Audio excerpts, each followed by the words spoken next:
Good morning po, Sir Ted and Ma'am Digit Chacha. Ako po si Mr. Samuel Alto from Tandang Sora. 51 years old. 10 years na rin po ako nagka-taxi driver.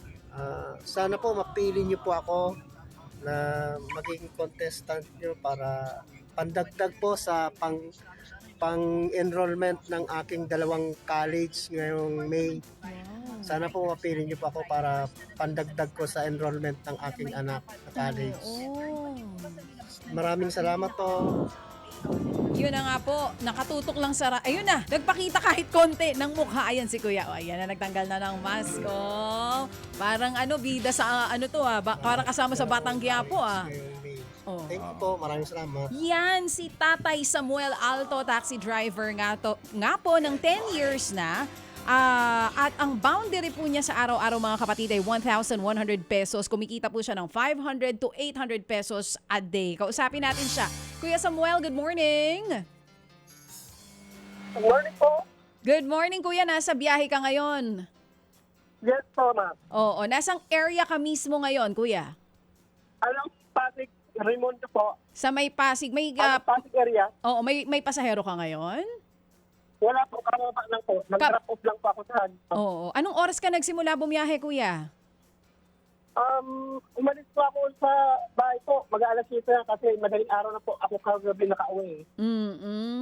O sige po, ito nga daw po 2,000 piso para po sa pang-tuition ng anak ninyo. Pero Kuya, congratulations ha. Nakagraduate na yung isa sa 3 anak mo na nag-aaral. Kakagraduate lang daw Yes po po. ng criminology. So 2 na lang po itong pagtatapusin ninyo. Yes po, may 3 taon pa ako mag-sacrifice. Oo, si Mrs. po sa bahay lang tumitingin sa mga bata. Yes po, yes po. Mm-mm. So, So, nag-secure sa aking mga kids. Oy, oo. At habang siya ay nag-aalaga ng mga bata, ikaw naman po ay namamasada sa kalsada para mapagtapos sila. Sige po Kuya, ito pong 2,000 piso. Enrollment ng ano po bang kurso nitong anak ninyo na nag-aaral pat nasa kolehiyo? Yung pangalawa, ma'am, BSN, administration, business administration. Business ad, oo. Tapos yung isa, high yes. school. Criminology, second year college na din po, yung punso ko. Pareho po na nasa kolehiyo yung 2, tas yung isa ngayon tapos na. So meron ka ulit criminology student, yung bunso. Yes, yung bunso ko, yung pangatlo. Oh, kamusta po yung nakagraduate? May nag-a-apply na po ba ng trabaho? Actually po, dati po kasi yan, working student, second year college pa lang, working student na po siya. Until now, nasa McDo po siya, McDonald's. Ang galing naman ng batang ito. So hindi po muna siya nag-a-apply para dun sa natapos niya talaga? Actually po, pinag-ipunan din po namin yung pag-review niya. Actually, mag-exam sana ngayon. Kaso lang, by October lang siya mag-exam po ng board. Review muna. License for criminology. Oo, may board exam kasi ito. So gusto ito ba'y babae, lalaki? Lalaki po, sir. 3 teams po, sir. Ang ating mga Puro mga anak lalaki. po, sir. Sir, Oo. Ted Tylon. Okay, so pati yung isa, criminology din, gusto magpulis. Yes po, yung puso po. Yung pangalawa, business ad. Oo nga, itong panganay mo, gusto rin magpulis. Opo. Okay, tapos yung isa, gusto rin magpulis. Opo, yung puso po. Oh, bakit gusto magpulis daw? Actually, sir, yung asawa ko, sir, lahat ng mga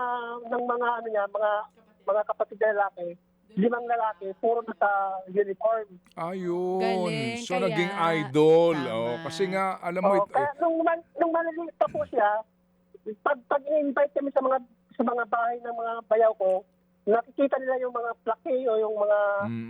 Pag nagbasa may na-encourage po sila. Ayun, tama yun. Kasi yung bata din, kung ano yung exposure niya doon sa kanilang pamilya, usually na-influensyahan.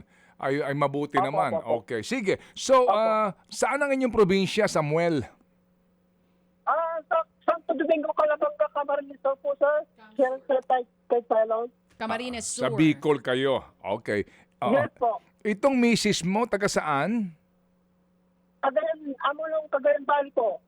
Cagayan Valley. Cagayan, sa norte. Yes po. Okay. Sa Ilocano. O sige. Itong taxi na minamaneho mo, sa'yo ba ito o may ibang may-ari? Sir, nag-boundary lang po ako, sir. Bali 10 years pa rin po ako Boundaryhan. taxi driver. Correct. Oo. Sige, sa ngayon, sa araw-araw ngayon, mga magkanong gas mo, ang gasolina mo? Actually, sir, dati nagagas na ako ng 1.3, 1.4, 1.5. Ngayon, sir, nasa 2 plus na po, sir. Magkano? 2 plus araw-araw po ang gas ko. 2,000 na mahigit. O sige. Opo, po. Itong iyong dalawang nag-aaral pa ngayon, yung dalawang ito, hindi ito nagtatrabaho, yung panganay lang ang working student.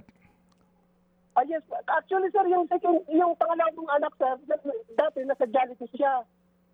Dati. Nag-working student din po yung pangalawa ko. Kaso lang po, nag-indo siya. Na-indo po siya. Sige. Itong bunso mo, ito yung criminology. Yes po, sir. Yes, Oo. sir. Oo. Ang kanyang tuition fee, babayaran mo sa Mayo. Ano ito? Ano ba ang kanila? Trisem ba ito? Ano ito? Simula ba ng semester yan, yung Mayo? Opo. Bali, mag-second year college na po siya ngayon this coming, May. Ngayong, pasokan. Magkano ang isang semester? Actually, sir, kasi sir, sa Bisling College po kasi, sir, mag-down payment ka lang ng 2,000. Tapos, paano na lang yung mga remaining balance. Mga magkano? Parang 2,000 daw yung down payment lang. Pero yung total, kuya, magkano? Hindi ko po alam kasi yung asawa ko pa nakipag-transaction po yun eh. Sige. Hindi Okay, ko po di alam. bale. Di bale. Kasi Opo. kung sakasakali, baka sagutin ni Chacha yung buong semester. Malay mo. Ay, praise God. Praise God. Praise the Lord. Oo. Antayin natin yung patunay. Galing kay Balitaan mo Kuya kami. Samuel. Sige, ipapadala namin muna yung 2,000 piso, ha? Ito yung manggagaling kay Yes, Happy. po. Oo. Yes, Ito yung sir. manggagaling kay Happy. Kay naka-standby lang naman yung ating ibang mga Happy Anonymous dito. Pero tignan natin, ha? Kung sakasakali, tanungin mo lang yung anak mo kung magkano ba isang semester dito sa kanyang kursong ito. Saan siya nag-aaral ng criminology? Sa Bisling College of the Philippines po, sa may Dubaliches Bayan po. Best Link College. Ah. May criminology na pala dyan, ano?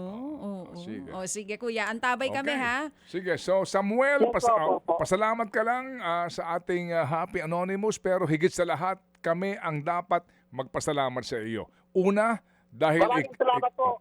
dahil ikaw ay nagpapagal, nagsisipag para sa iyong pamilya at nagtitiis sa hirap para maitaguyod ng marangal ang iyong mga mahal sa buhay. Salamat sa iyo, Samuel. Salamat po. Salamat po sa lahat ng mga Happy Anonymous at kay Ted Tyron at Bridget Chacha. Kayo po ang tulay para matulungan ang mga nasa laylayan na katulad namin na nagporsige para maiahon ang aming family. The more pleasing pa po sana ang programa nyo para more pang ma-bless ang mga taong nangangailangan ng tulong po. Salamat na marami sa iyo muli, Samuel. Abangan mo yung tawag ng aming staff, pero ito pa lang ang ating unang ugnayan para dito sa ating pagtulong sa iyong nag-aaral na mga anak. Mabuhay ka, Samuel, and God bless you more. Mga kapatid, para sa iba pang mga balita at impormasyon, sundan niyo po kami sa X, Instagram, Facebook at syempre sa TikTok, True Network PH. Mag-subscribe din po kayo sa aming YouTube channel, True Network. May website din po tayo, truenetwork.ph, at pwede niyo rin po kaming mapanood sa Channel 19 ng aming True FM TV. Lagi pa rin makinig sa radyo dito po sa 105.9 True FM dahil dito, laging true sa'yo, kapatid. Dito tayo sa totoo.